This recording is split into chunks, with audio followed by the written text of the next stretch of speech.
Hey guys, it's Lisa with your love note for January 28th, 2021. Hope you're having a fantastic day. I got new specs. I can actually see. It's amazing. Wow, a whole new world. The guides that came in today are a set of guides that deal specifically with like security and protection. And that's what they wanted to talk about today. It was energetic protection. And I know we've talked about this before, but they really increased kind of the urgency of why it is so relevant and important right now that we pay attention to our own energetic protection. You know, a lot of folks after some of the wild, funky stuff going on in the U.S. kind of settled down, it seems that some folks started not focusing as much on their own energetic protection, perhaps. And they said, please don't do that. Please don't ignore or resist this idea of energetic protection. They said it is particularly relevant and needed at this time.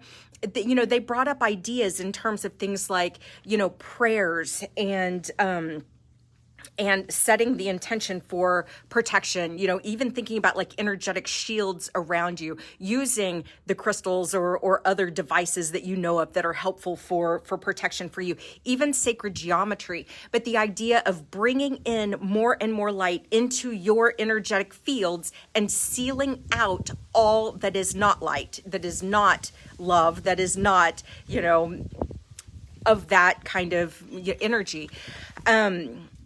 They encouraged me to remind folks that I put out a meditation out on YouTube last week, I think, that does exactly this. I mean, it helps people bring in, anchor in their own light, seal out the dark, and uses some mantras and some sacred sound to do that as well.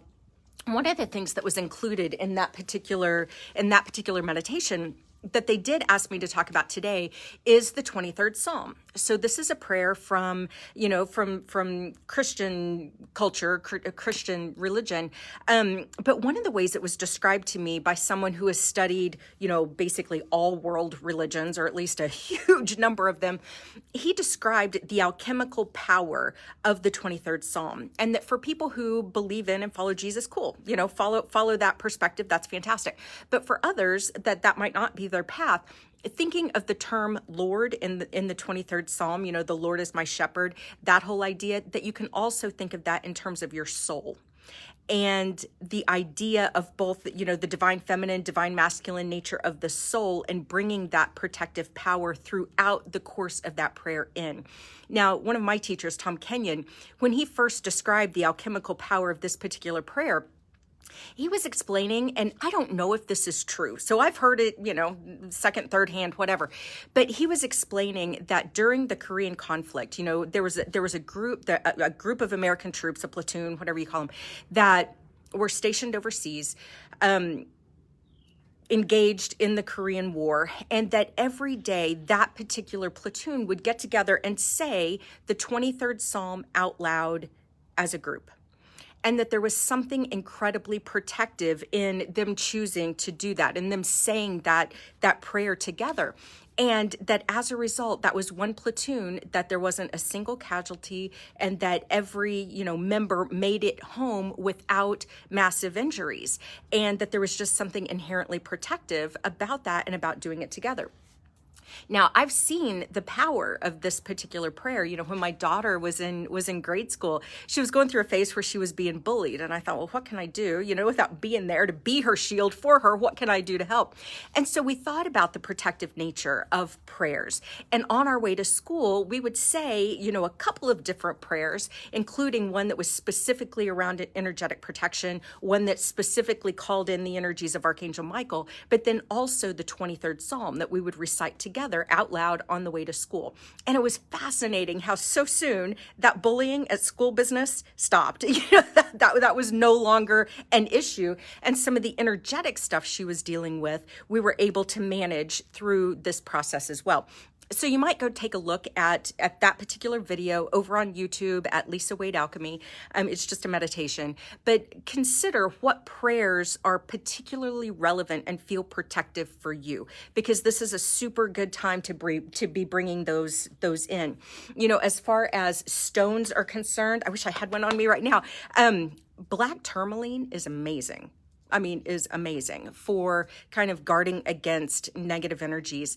For any of the folks from Miami, if you've read Julie Rieger's book, Ghost Photographer, I think that's the name of her book. Man, she talks about black tourmaline a lot because it is really powerful in terms of kind of shielding your own energetic field from, you know, the attacks of what I call astral punks, you know, the jackrabbits out in the astral field that we can't see. No assault weapons and no freaking cans of wasp spray are going to, you know, protect us from the stuff that might be coming at us from the astral field.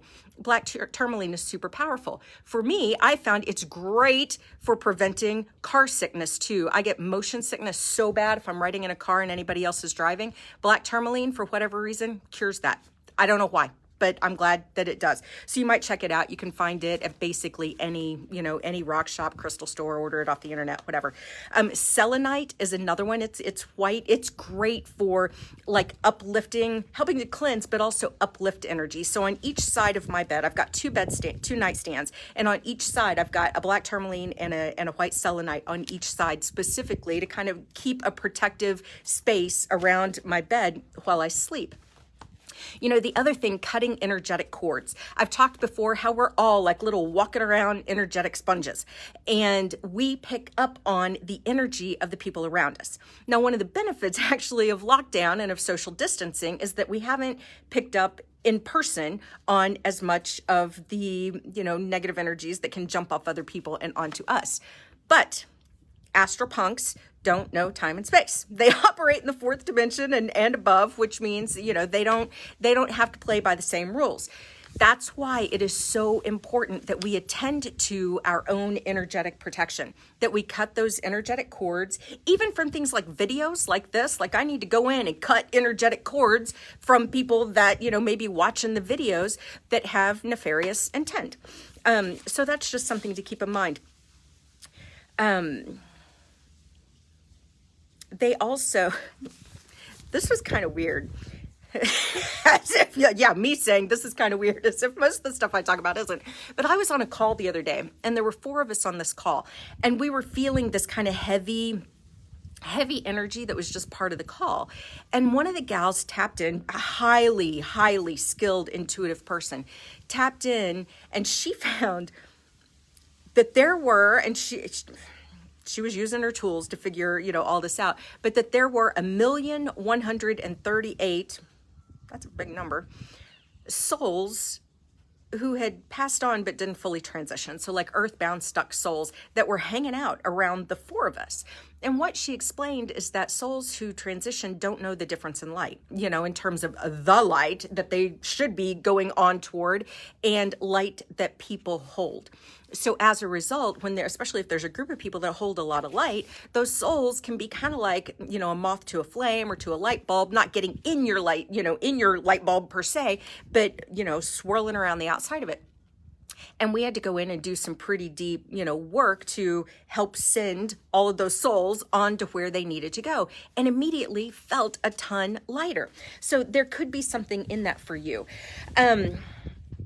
The more light you hold, the more you need to be responsible for your own energetic protection, is what they had to say. No one else can do it for you.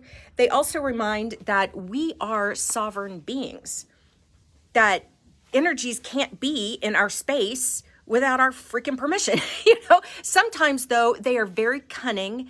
They are very sneaky. They can be up to nefarious, you know, no good efforts. And we may open the door without even realizing that we've done it.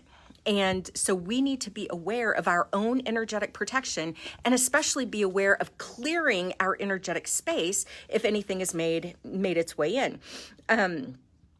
Drugs and alcohol are a good example. You know, our aura, even, and this is one thing I realized about myself, my aura, I can keep it pretty darn strong. I can keep my energetic protections up pretty damn strong.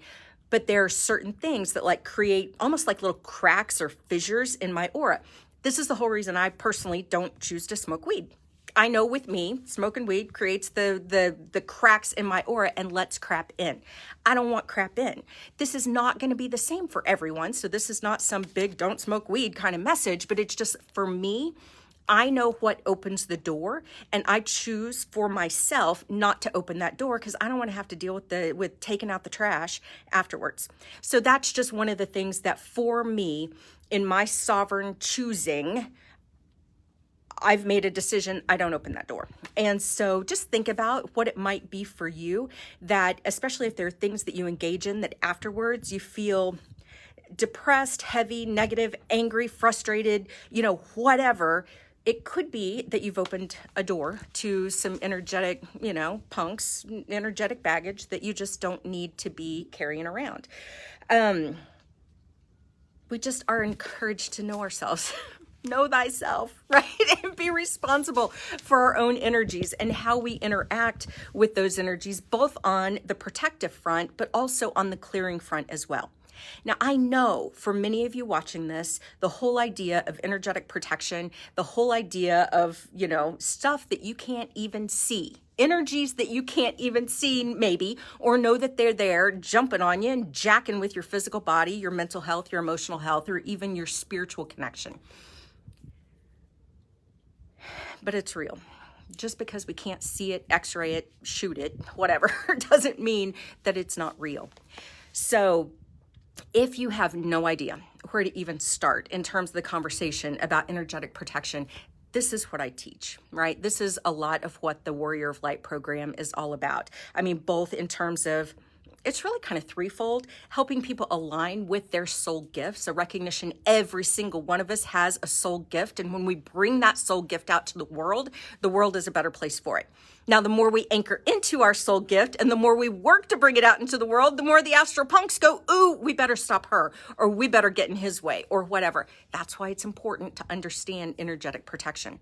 The second part of Warrior of Light is really understanding that, setting the foundation for that energetic protection so you know how to be sovereign in your own energy fields, how you know how to protect your own energy, and when stuff gloms on, that you know how to get rid of it, what to do with it, how to transmute it, how to turn it to light if that's a possibility, but how it cannot take up space in your field if you do not allow it to.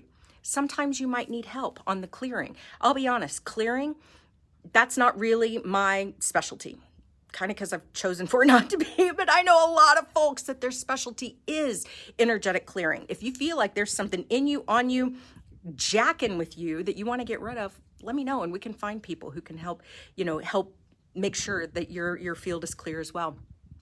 The other thing with the Warrior of Light program is really this idea of anchoring into love. Perfect for a love note, right? Because your love is way more powerful than any energetic crap that any astral punks or anyone else, for that matter, can throw your way. We often don't realize that that's the case.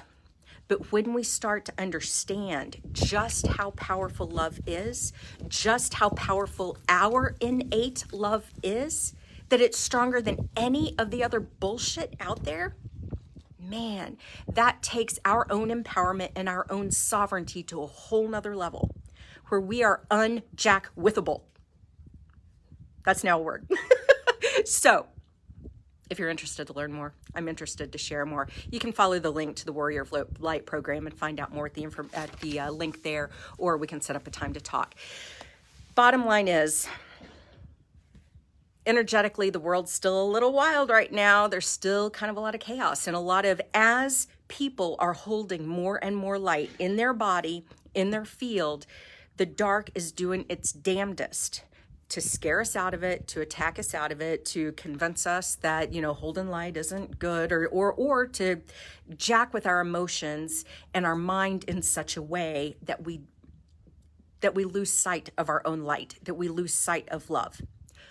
We're not going to let them win because we're not going to give them that power.